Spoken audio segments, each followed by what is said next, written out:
Welcome to Bedtime History. Do you remember the last time you were playing and you got so lost in your imagination that it felt like real life? That is always an amazing experience, and often kids experience it a lot more than adults. I think adults could learn a few things from kids about what real imagination and play is like, don't you? Inside your brain are very small things called neurons, which help create your thoughts and memories and imagination. Did you know there are more neurons in your brain than stars in the galaxy? That is one of the many things that make you an amazing being. Just think of the incredible things you can dream up and imagine and do with that awesome power alone. One such child like you was a girl named Joanne Rowling, but her friends and family called her Jo. Jo lived in England with her mom and dad and younger sister named Diane. Like you, Jo had a big imagination and loved playing in the woods and dreaming up magical stories. She wrote her first book at age 6 and called it Rabbit. After she wrote these stories, she would read them to her little sister.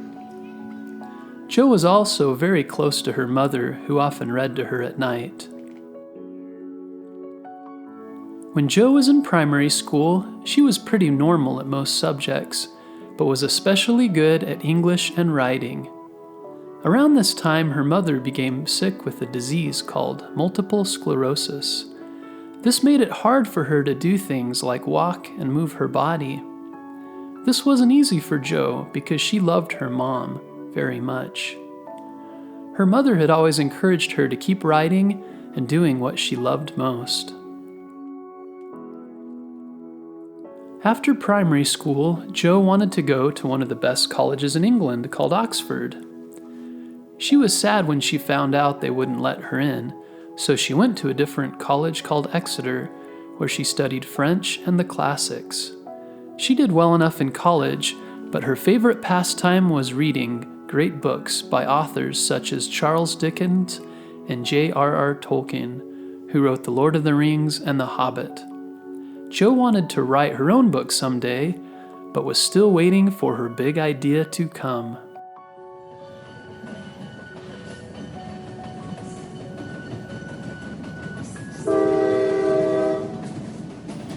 After college, Jo got a job, and one day she was riding a very long train from Manchester to London. During the ride, she suddenly imagined a little boy on the train going far away to a school for wizards. A picture of this boy began to form in her mind. He had brown hair, glasses, and a scar on his forehead. After the train ride, she hurried home as fast as she could and began writing her story. She named the boy Harry Potter and began to dream up his adventures at the School of Wizards. Finally, Jo's big idea had come, and more than anything, she wanted to share her big idea with others. She planned to write 7 books about Harry Potter and his magical world. Around this time, Jo's mother passed away from multiple sclerosis. It was a very hard time for Jo, and she took all of her sad feelings and used many of them in her story about Harry Potter, who also lost his parents and spent much time wanting to be with them again. Sometimes when people are sad, they write to help them work through their feelings. While Jo was writing, she saw an ad in the newspaper for a job in Portugal, teaching English. She thought it sounded interesting to go somewhere new, so she packed up her things and took a plane to this new country. While in Portugal, she would work on her story during the day and teach English at night. She met a journalist while living there, and they got married and had a baby who she named Jessica after one of her favorite authors. In Portugal, Jo and her husband struggled with their marriage, and eventually it got so bad that she moved to Scotland with her baby. In Scotland, she didn't have a job because she spent all of her time taking care of her baby Jessica. During the day, Jo would take Jessica on walks around the city until she fell asleep. Once Jessica was asleep, Jo would go to cafes and sit and write her story.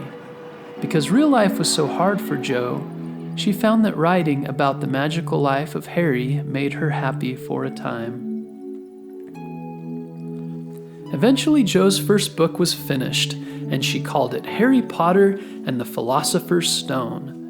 In the book, after Harry leaves his horrible relatives, the Dursleys, and takes a train to the Hogwarts School of Witchcraft and Wizardry, he becomes friends with two other students, Ron Weasley and Hermione Granger. Together they learn about the mysteries of the school, deal with bullies, play a magical game called Quidditch, and come face to face with Lord Voldemort, the world's most evil wizard, who wants nothing more than to stop Harry and his friends. Next, Jo started looking for an agent, someone who would help her publish the book. A publisher is a company who prints and makes copies of the books and sends them to stores to be sold. No one knew who Jo was, so it was a while before anyone would even read her book. At least 12 publishers sent letters saying they weren't interested. Jo was frustrated but kept on trying. Finally, the head of one publisher took Jo's first chapter home, and instead of reading it himself, gave it to his 8-year-old daughter Alice. Alice read the first chapter and loved it. She said it was better than anything else she had read. She wanted the second chapter immediately. Her father and the publishing company Bloomsbury decided to publish Harry Potter, and Jo would use the pen name J.K. Rowling. Jo was so excited. Before long, Harry Potter and the Sorcerer's Stone became very popular in England. It began to win awards and eventually won Book of the Year. Jo's dreams were coming true. She began to work on the next book, and soon an American publisher, Scholastic, bought the rights to her book for $100,000. This was the most that had ever been offered for a children's book. Harry Potter was a major hit. Parents and teachers across the world were excited to see young children reading such large books at a time when many were worried that kids were watching too much TV instead. Soon the Harry Potter books became movies, and Jo wrote more books. At times it was hard for her to keep writing and coming up with new ideas. Sometimes she would take breaks to get her creativity back. Creativity and imagination can't always be forced. They take time and patience. But finally, Jo finished the 7th and final book, Harry Potter and the Deathly Hallows. The series was finished. From all of the books and movies and other Harry Potter merchandise sold, Joanne Rowling became the richest woman in England and a billionaire. But Jo remembered how hard it was when she was poor and a single mom trying to take care of her baby. She remembered how hard it was for her mom when she suffered from multiple sclerosis. So Jo spent much of her time thinking about how she could give back to others less fortunate than herself. She began giving much of her money away to charities, many which helped single moms and children and those who had multiple sclerosis. Because Joanne gave so much away, she isn't a billionaire anymore, but she doesn't care. She knows that using her money to help others makes her more happy than having a lot of money. She knows you don't need to be rich to be happy. True happiness comes from giving to others and seeing the smile on the face of someone who has enjoyed her books. Take some time to think about what you enjoy doing, the things that make you the happiest, and cause you to use your imagination and get lost in what you're doing. Think of what you might do to get a little better at those skills. Maybe it means drawing or writing, or practicing a sport or learning how to solve a math problem better. It might be playing the piano or another instrument. Remember, you have a mind as wide and as beautiful as the galaxy and can do incredible things when you put your heart and mind and time to it.